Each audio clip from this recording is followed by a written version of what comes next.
Live from Tallinn, RAJU 19 presents 3 rounds in the amateur middleweight division. Introducing first in the blue corner with a record of 7 wins and 6 defeats, weighing in at 83.9 kilograms, fighting out of Finland, Elmeri Suominen.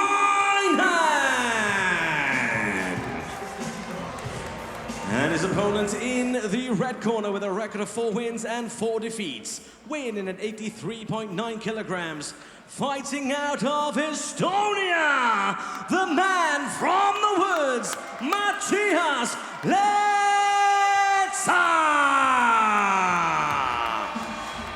Your referee in charge of the action, Mikko Aaltonen. All right, Mikko Aaltonen will touch these gentlemen's gloves up and then get us underway for our first bout of the evening. Moments away from that cage being locked for the first time, and it is now done. These two go to work immediately. Yeah, Suominen rushing forward, taking the center of the cage. Suominen cracked him with a hard right hand there and now kicks to the leg. Oh. Yeah, nice counter there. It's so important to not just throw naked leg kicks like Lehtsaar has been doing here. He has to set them up with something, or Suominen is going to find a counter all night. Yeah, that, again, a naked leg kick. Yeah, I think he's going to end up paying for those. Already has to some extent. Yep. Suominen now walking him down a bit. So we see a southpaw stance here from Suominen. Oh, and he cracks him with a hard left hand, if I saw correctly. Yeah, and that's one of the power strengths of the southpaw, that straight left hand and the right hook. Oh, switch of stance now. And of course, another thing that is always available is that, you know, when a southpaw fighter fights against an orthodox fighter, is that open side kick that can land directly on the liver. For sure. Yeah, it's a good... Oof, and to the head, not just the liver, but that whole power kick. Yeah, true. The whole body is open. But he's doing a good job of switching his stances, just making sure Lehtsaar can't get a good read.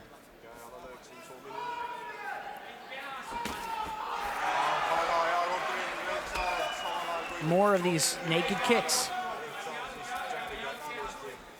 We saw that Suominen, yeah, he's looking to counter. He's looking to counter, and he's pretty damn good at it. Cracked him again with the right hand. But now Lehtsaar pushed him to the cage there for a moment. Suominen popping that jab in his face. I don't like Lehtsaar backing up, allowing Suominen to sort of get back into the center of the cage. Yeah. He had him up against the cage. Even though they separated, he can still keep the pressure on him. And spinning back fist. And just keep him there, not allowing Suominen to get into the center here, where he can start using his height advantage and open up for some striking. Yeah, Lehtsaar is, you know, getting pressured backwards, and he's on the receiving end of a lot of punches there, including that uppercut, which landed clean. Yeah, nice. His face is reddened. Oh, and 2 Beautiful shots. combo from Suominen. Oh, nice timing on that double. Very good timing. Of course, Lehtsaar is on that neck, but he's not got anything there whatsoever. No, I think Suominen looks for a 1-2 choke there, but Lehtsaar abandoned that guillotine pretty fast, which is the smart thing to do. Now short time left. Again, this is under IMAF rules, and so these are 3 3-minute rounds, notably. Yeah, solid round, I think. I think Suominen should have this. If not, he put a stamp on it with that takedown at the end of the round. Yeah, I would venture to guess that Suominen was more or less, he 10-9'd that one if I were a judge, though I am obviously not. Yeah, let's take a look at some highlights here from the southpaw stance. Left hand. Big left. Maybe we'll see the head kick coming up. Yep. Ooh. Cracked. Even though that was blocked, that impact you can tell just it rattled absorbed. his cage. Yeah, exactly. And triggered it. Kind of dangerous technique to do that spinning and stuff, because if you land with your forearm could be okay, but elbow especially, that's a banned technique for amateurs. So true. It's quite a bit of a risk, because you can't really you can't control where they move in or out of distance. Exactly, the distance. So it can very easily turn into a foul. Yeah. And that's, that would be a very intriguing scenario in my opinion, because obviously the intention when the weapon was thrown was not that it would land like that if someone moves in. But if they were to close that distance, it could be ruled a foul. Yeah. Yeah. It doesn't take much. Forearm strikes aren't allowed either. Okay. So you really have to just... Right, it has to be the fist. Yeah. Understood. That's why I'm always happy to have you here with me. You've got so much knowledge about that rule set and about that world. Yeah, some other notable things. Seeing that these guys are amateurs still, no knees to the head allowed, no twisting leg locks such as the heel hook or inverted heel hooks or any. Lehtsaar just cracked Suominen. But it looked more like he lost his balance than being dropped by the wing shot. Maybe. Now he's cracking him. He's throwing leather, but Suominen takes him to the mat. Yeah, nice composure finding the takedown there. And just takedowns are all about timing. Just looking at one of the best ever do with GSP. Not super physical, of course, but his timing was just impeccable.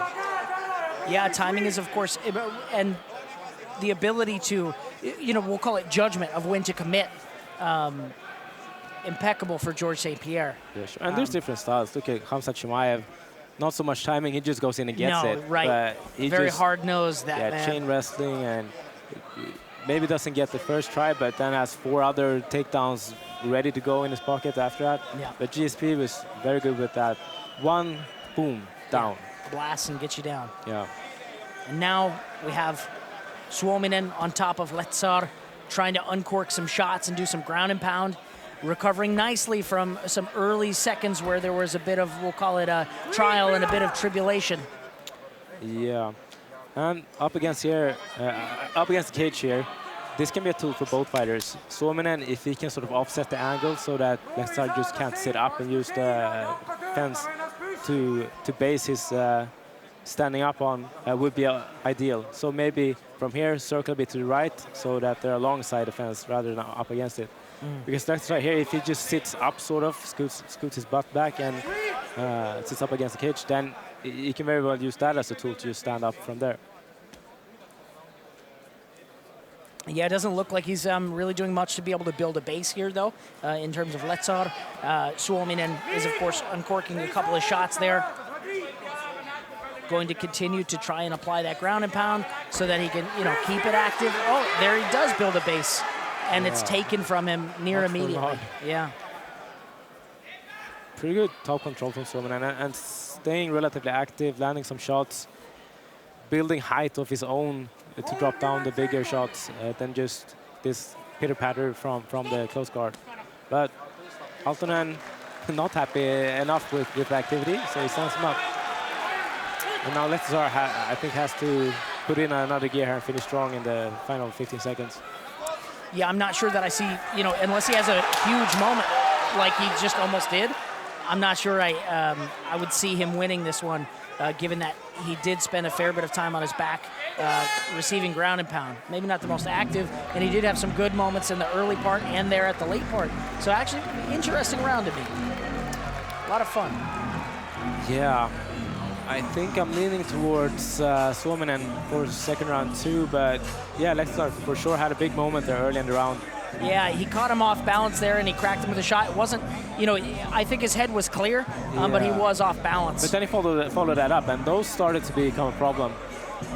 But yeah, Suominen just keeping his cool, landing some counter shots, even though it was a quite heated exchange, and then that beautiful level change to get the fight to the ground once more. And good use of head movement there to try and avoid kind of more of the power that Lehtsaar could have delivered. And there you see a good, beautiful left hook.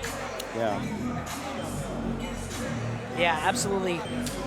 So I think from both guys, I'd like to see some more feints in the stand-up. Just give some something for the other person to react to read, so you're not too predictable. If you just throw those naked leg shots, or leg kicks, or even strikes, they can be a lot easier to read if you don't set them up with anything. But if you do throw in some feints and some footwork, that can make it a lot harder to predict. Like Suominen did there with his hands, just giving Lehtsaar something to sort of process. And Suominen, oh, cracked him, I think, there. And again, and Lehtsaar keeps coming forward. Yeah, Suominen, he has this thing now, he's done it a couple of times, where he throws his shots and then just leans back and then just hopes Lehtsaar doesn't catch him on the way out. But great timing there, excuse me, on that takedown. yeah. Oh, and he reaps the leg. Beautiful. Love that one. Straight to side control.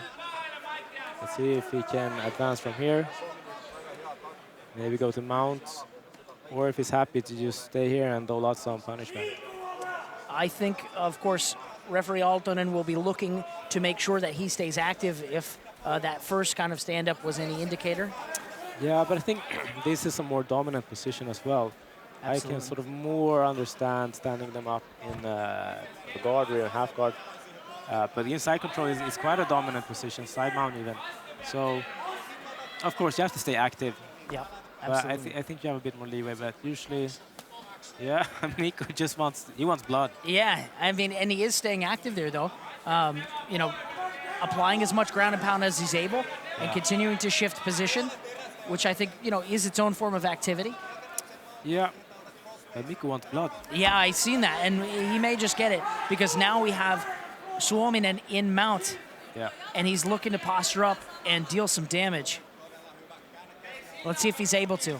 Lehtsaar obviously Yeah, doing... staying as close as he can, Yeah. just to not be a part of that. Nice guard recovery here. He's tried this half butterfly sweep a couple of times, but haven't really been successful. But it can be a good way to sort of create some distance to scramble further and get up to sweep, as he briefly did, I think, in the first round. And it's also now with it being 3-minute rounds, I can understand that refs are a bit more impatient. They want action. They want the referees to have something to judge on. Because, yeah, you don't have the full 5 minutes. So, and it's the same for the fighters. They have to have a higher pace in these shorter rounds as well. Right, you've got to do something with that little time you're given. And Suominen is absolutely trying to get busy and stay busy with that ground and pound. Yeah, I think this round has been one of the more dominant from his side. Lehtsaar tried with a little up kick there. Did not hit the intended target, I think. I think it's not the best sort of use of your... Yeah, of course, maybe here's some sort of Hail Mary, just see if you can knock him out with an up kick. Yeah. But in general, you're often more productive trying to get back to your feet than throwing some shots from the bottom. But of course, the up kick can always be a good weapon. Yeah, a viable strategy when it pays off, you know. In this case, though, I am of the opinion, at least in this moment, that Mr. Suominen likely did enough to achieve victory here tonight. Yeah, Let's go and see the replay here. We see nice switch right hand. Yep, over the top. And again, with the whole switching stances, he used that quite effectively to sort of trip up and confuse Lehtsaar here. Yeah, misdirected him for sure. For sure. Yeah. But yeah, excellent fight between these two, and I think, you know, largely speaking, I think Elmeri Suominen had the better showing there, and as you can see from the face of Mattias Lehtsaar, which is tagged up and nice and red, you know, good effect on target in terms of a lot of those shots, a lot of those counter punches. You know, he did excellent work with that. Yeah, a very good fight from them both. Technically skilled fight. Showed some nice sides, both of them. But yeah, I think Suominen just had the better night here. And those takedowns were really the key for him to control the fight. Yeah, and excellent timing on them as well, as you mentioned. We'll go now, though, very shortly to the judges' decision. Yeah, let's hand it over to Ricky Wright. Ladies and gentlemen, before I announce the official decision, I'd like to thank our bout sponsor Evecon for this one. After 3 rounds of action, we go to the judges' scorecards, who scored about 30-27, 30-26, and 30-27. All 3 in favor of your winner by unanimous decision. In the blue corner, Elmeri Suominen. There you have it, ladies and gentlemen. Your winner by unanimous decision has been brought to you by Evecon. New thinking in energy.